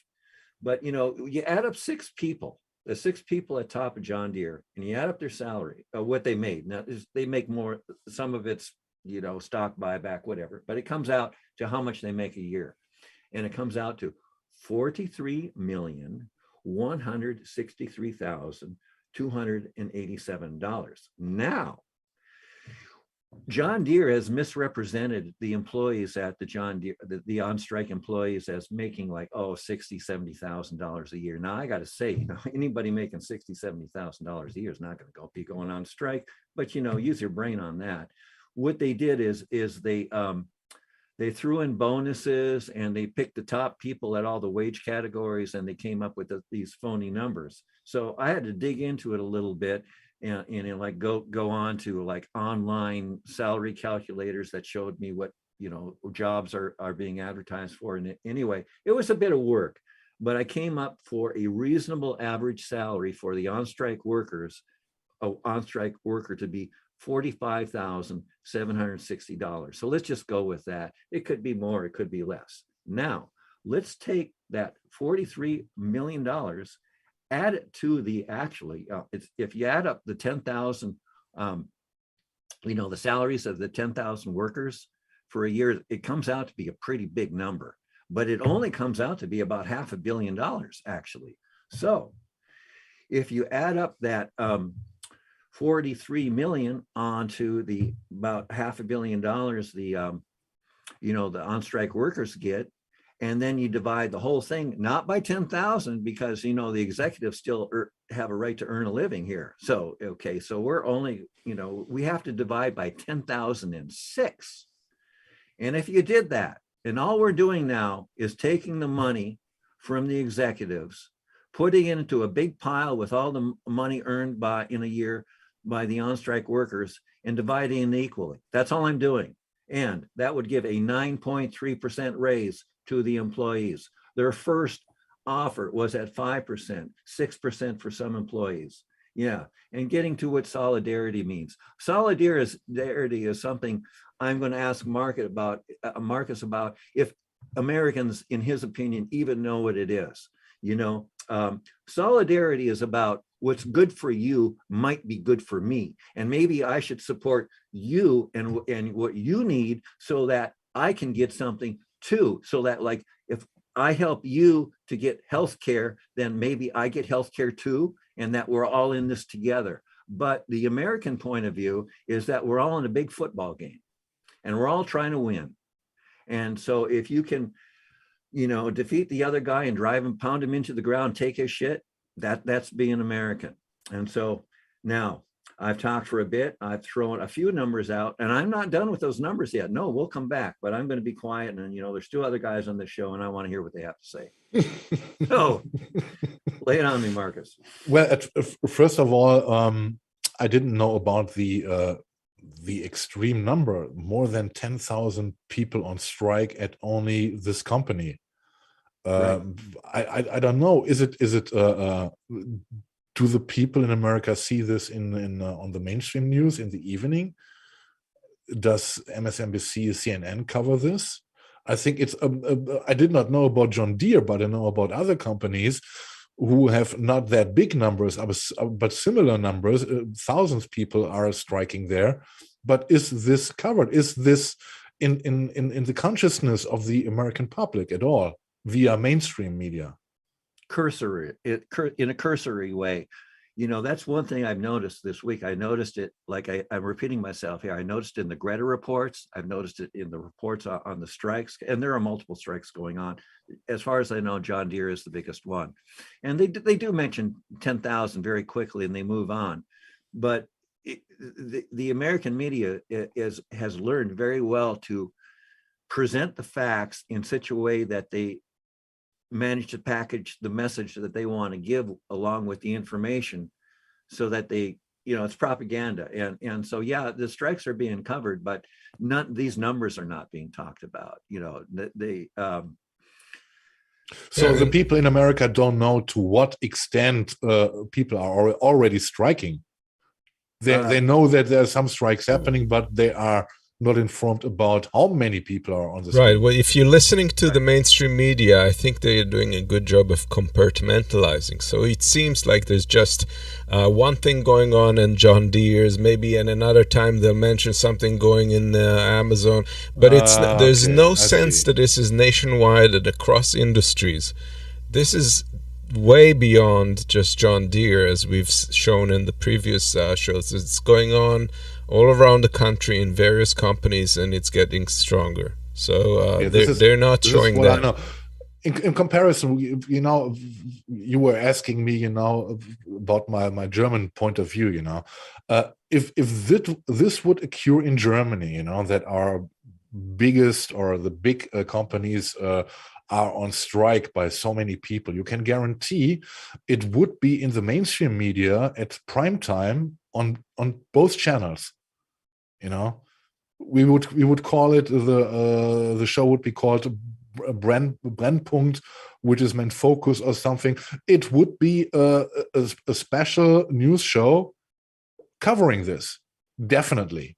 Well, as far as the John Deere strike goes, where it is right now, the mainstream media is pounding the fact that John Deere has made their final offer over and over again.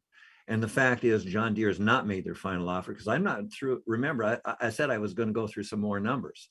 Yeah. And since 2016, the Deere and Company has bought back nearly $10 billion worth. Well, here, no, it's not strictly a buyback. Between buying back stock and issuing dividends, they've spent, between dividends and stock buyback, nearly $10 billion. So getting back to the 10,000 on-work employees, 10,000 who together only make $500 million, that's a ratio of 20 to 1.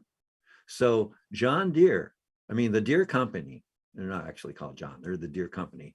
They literally paid out 20 times the money that they actually pay for this many people in a year. So the idea that they have been, the trickle down has been trickling is bullshit. There's been no trickle down at all. What in that little video we saw, I do recall someone saying that the Deere Company, the employees have been giving concession after concession after concession for years.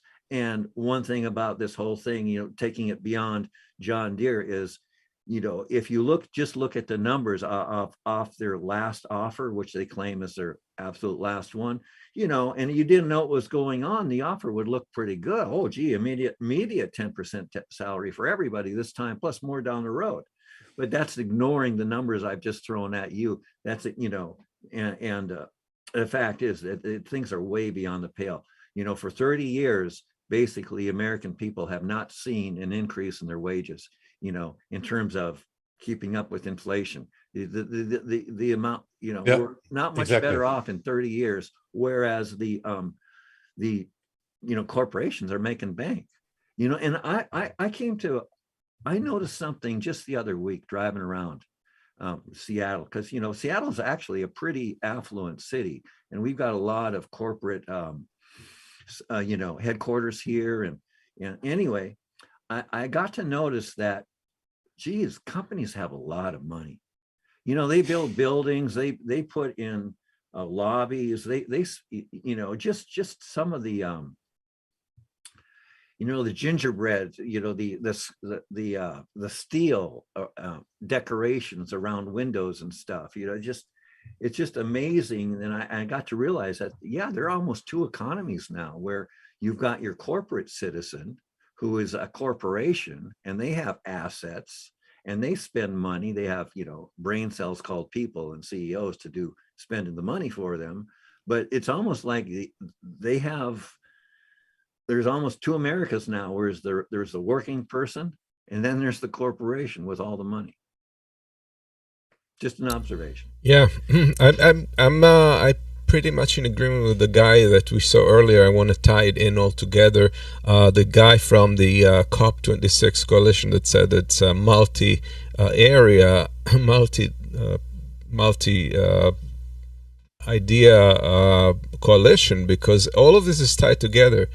I mean, we're the people at the bottom are the ones that are going to be suffering through the consequences of the corporations polluting, of the corporations destroying our climate.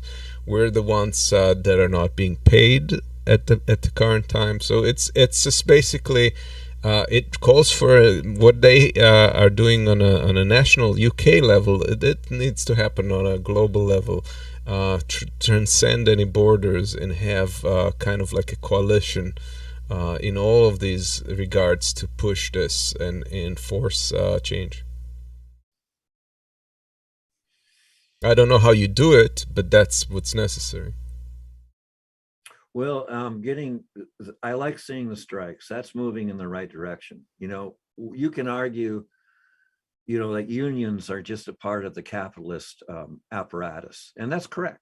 If we have unions because we have capitalism, in a sense, trade unions. But that's oversimplifying things. And the fact is, it's a movement in the right directions, and I hope we start seeing the emergence of solidarity in America, because we desperately need it. You had another clip here. Yes, Yeah. but before you run the clip, you know, the question of solidarity is torpedoed by politics mostly, you know. And if you wanna tell it, it started to come, you know, from the Republican side or from the right winger side, you know, with the absolute denying facts, you know. I think you can maybe you can date it, you know, with the beginning of the Tea Party, you know, where it all started, right, you know, and well, and you know, if you are only evolving around a topic, you know, like ideologies, you know, or as I said earlier, emotions, etc., and leaving out completely the facts, you know, which surrounds the problem, then it's difficult, you know, to come together in solidarity, because you're already so split up, you know, because the problem is not the problem, but what certain politicians want to be the problem, right? The distraction. Yeah. Redefining things. Yeah. Yes. Yeah. Now, the second clip is interesting. See, these two guys are going to talk about the clip we just saw, because actually I saw this clip first, and they turned me on. These two guys turned me on to the original film, which we just watched, original video. And what they're going, so we're not going to play this whole thing. The reason why we're striking is, you know, 1997 is when Dear Divide and Conquered. They made the two-tier wage system, where, you know, new hires coming in after the 1st of October 1997, you know, got paid less wages, didn't have health care after retirement, a pension, which is about a third of our predecessors. And, you know, we've basically been taking concessions from that point for the last 25 years. They keep coming back for more. It never stops. Once they got you on the run. They're projected to make between $5.7, $5.9 billion this year. The third quarter reportings have it surpassed the record-breaking year of 2013. CEO John May got a 160% raise. You know, look, I make 20. Do I have to run it forwards? With the proposed contract that we voted down Sunday by 9 out of 10 people voted down. We sent a strong, clear message to John Deere that, you know, $1 raise an hour is not going to do much for me. I make $19.60 an hour as a welder. Wait, and these are unionized? But just for the whole factory, they would like, I think they need a $5. $19.60 an hour is like, dude, you want to know how fucked up America is? There's hella people in the chat who just went, what the fuck? That's actually a pretty good wage. Unionized, big company, whatnot, expertise, long time at the company, it's not a lot. 15 years to make $19 an hour as someone who's a fucking like certified unionized welder, dude. That's insane. Like, that's literally insane. And even that is like a dream that is not even achievable for so many. So that's the fucking, you know, that's the unfortunate reality. That's why people get so fucking vicious, especially on the internet, like, because Americans are so fucked, like American workers are so fucked, so supremely fucked, that it creates an environment that is really hostile towards other workers, because they're like, well, they have more than me, fuck those guys, you know what I mean? Yeah, it's not by comparison and by perspective, which is kind of weird. We were unionized at the factory, and as a janitor, I was making $23.5 an hour, just fucking mopping up as a brand new employee. Yeah, that's socialism, brother. That's fucking socialism. $20 an hour is a little less than what minimum wage should have been. Now that we had minimum wage kept up going with the times since 1980s, yeah. Union welders made like 50 an hour tops. That's so fucked. Yeah, there's people in here that are making less than that. I mean, dude, the federal minimum wage is still $7.25. That is insane. And we couldn't even raise it to $15, even though it's insanely popular. Okay? Like, it's insanely fucking popular.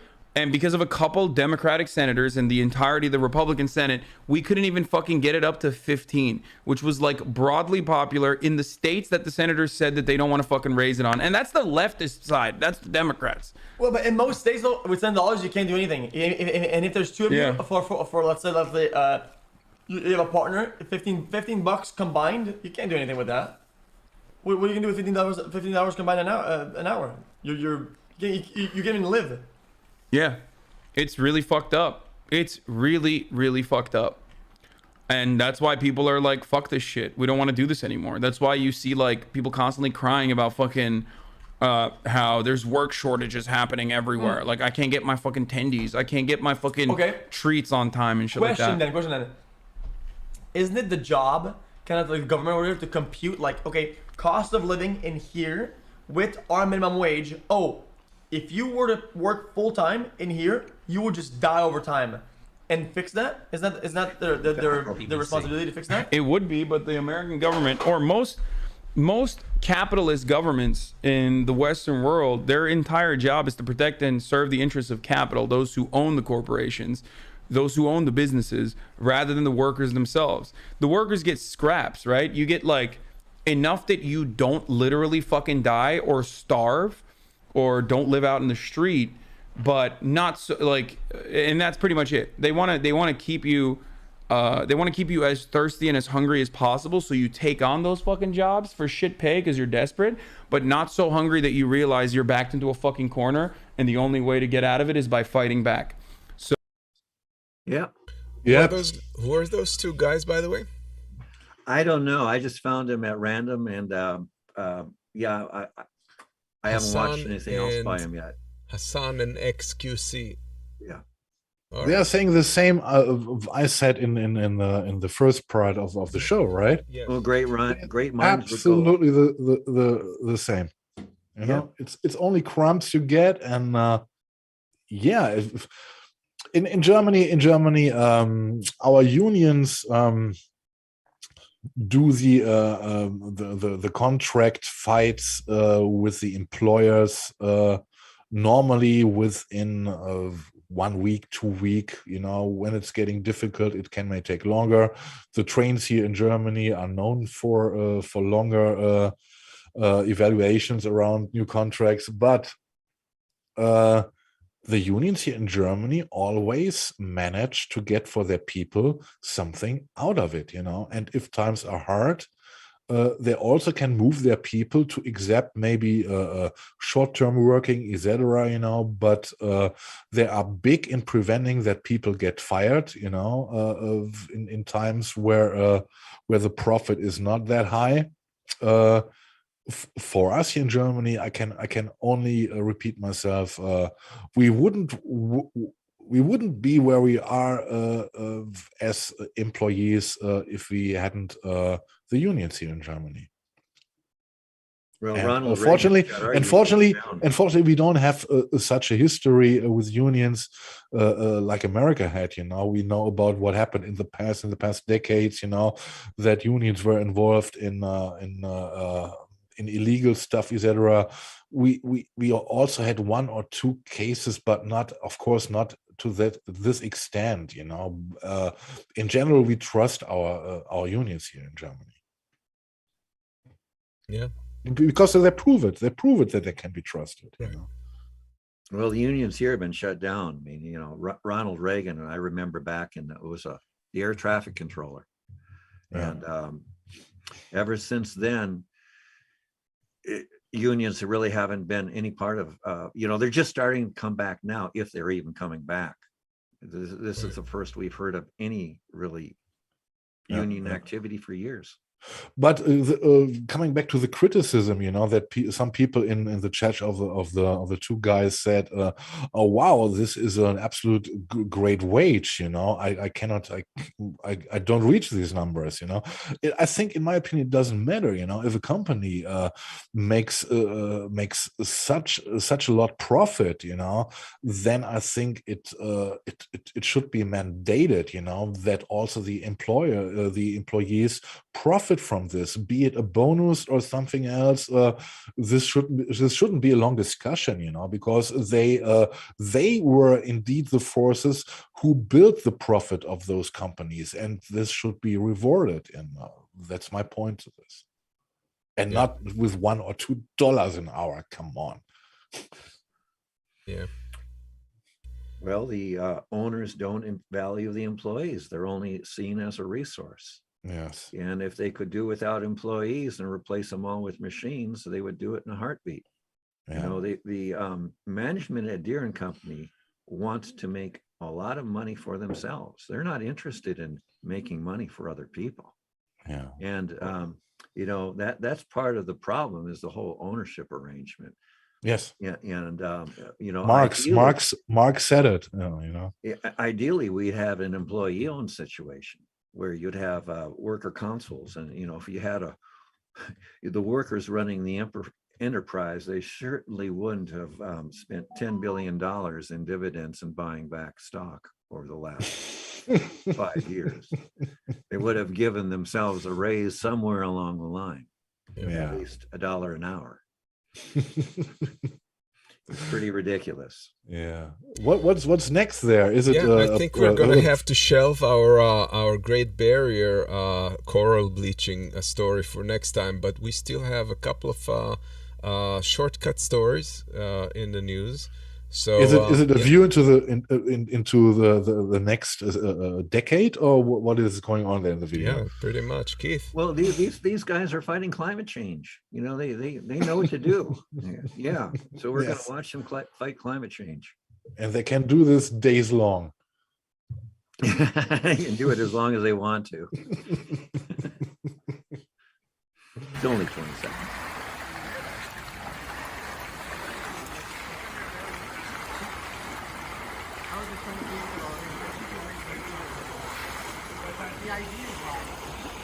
Seems about as effective as COP26. Yes, exactly. Well, more effective than COP26. At least they've got a current going. Yeah. Yes. Don't make waves in my apartment. Yeah. No, it was a funny video because when I caught it was being actually put out as serious, you know, as these guys are actually outside. It was the local news in San Francisco. And I think it was obviously put on. I mean, you know, going out and, you know, brooming foot deep water with a broom, you're not going to move it anywhere. At least they were occupied, right? Well, they had something to do. All about. They're all having fun, which is great. But yeah. Oh yeah. Okay. Oh, What's this here? one. Yes, we've got to play this one.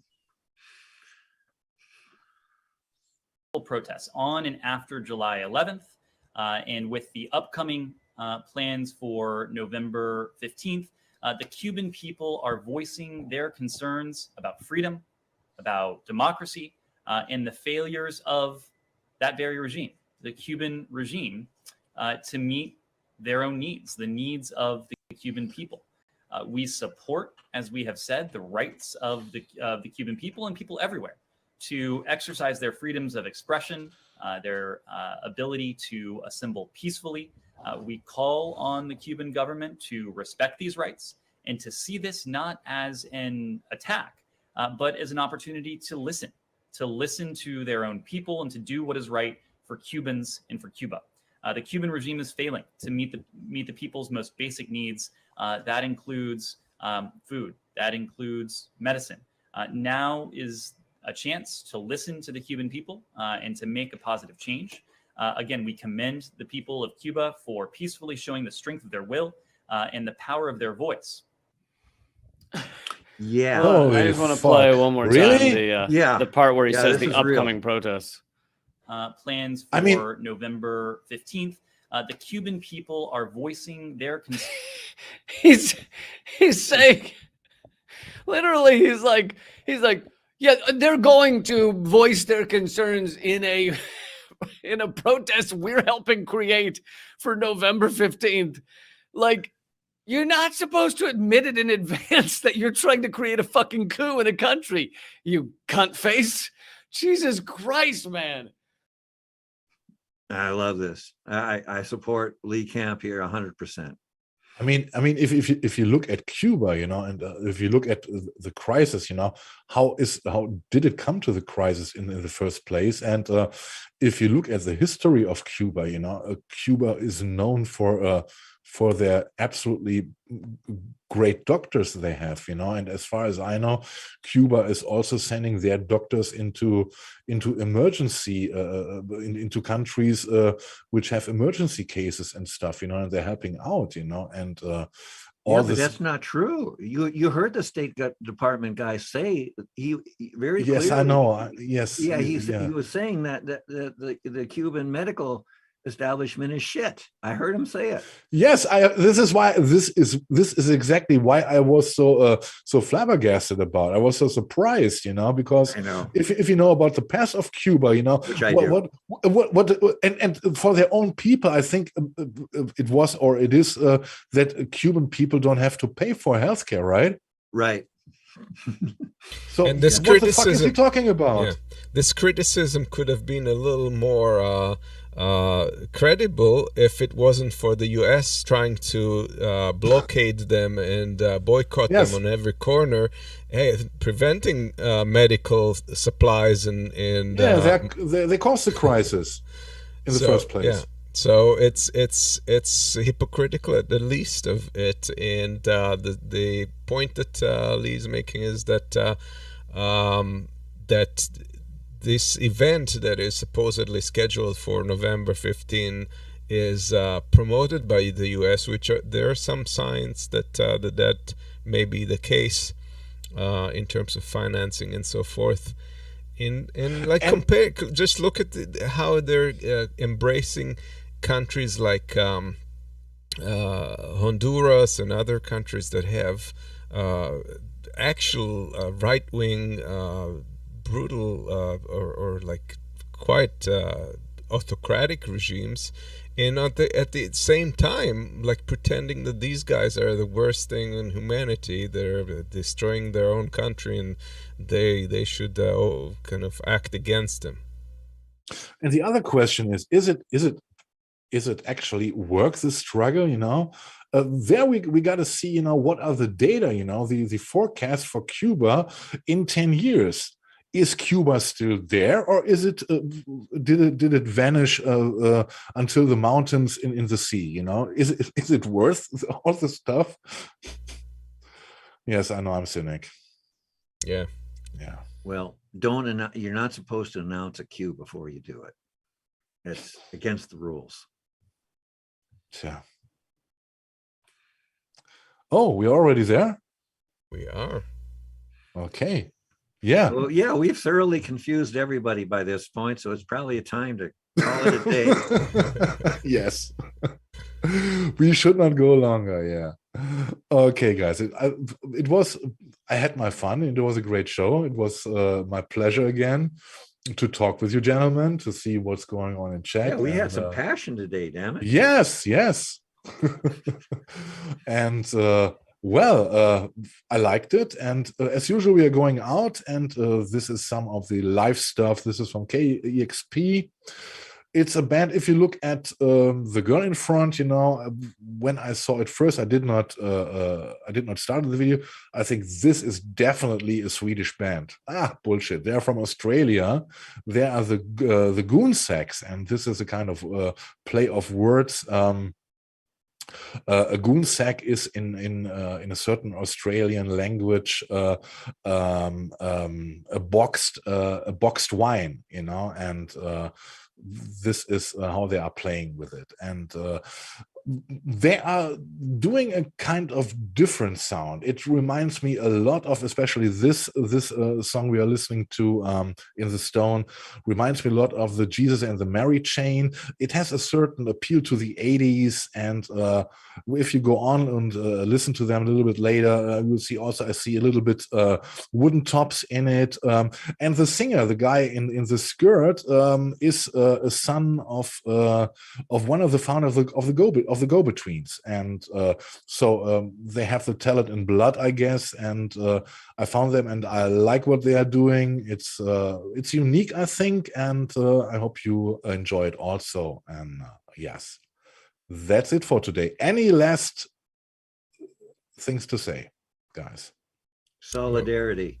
Solidarity. Solidarity. Yeah. We hope you guys find this program to be interesting enough to share with your social network friends and post it further, share it. We're gonna cut the pieces also into separate segments. If there is a particular one you think somebody would be interested in, you can post that. All right. Well, then I would like to say, let's see us again next week in solidarity. And here are the Goon Sacks in the Stone. Bye-bye. Have a great weekend and be safe. Yes, be safe, everyone.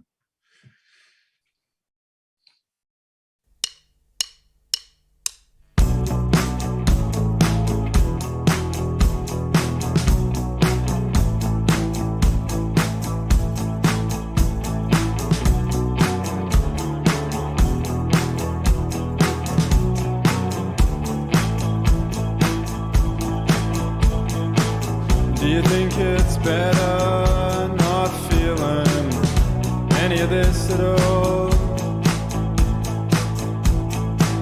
If you're so above it, don't watch me down here.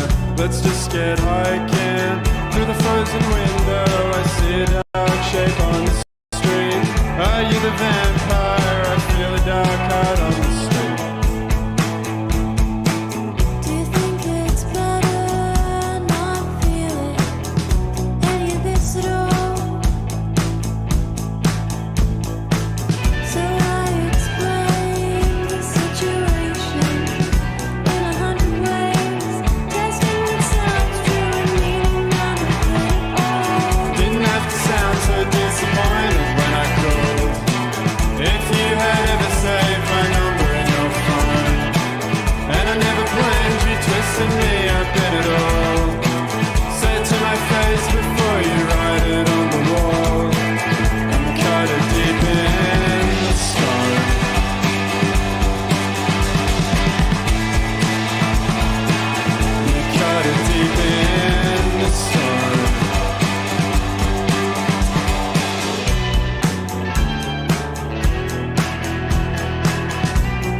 Ashamed to get so sexless, I don't know you saw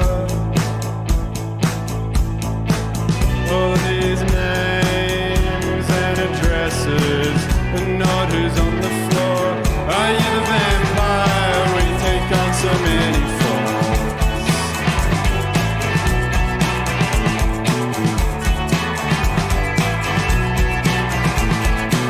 Didn't have to sound so disappointed when I called. If you had ever saved my number in your phone, and I never blamed you twisting me up in it all. Say it to my face before you write it on the wall. Didn't have to sound so disappointed when I called.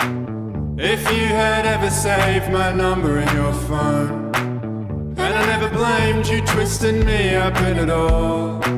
Say it to my face before you write it on the wall, and cut it deep in the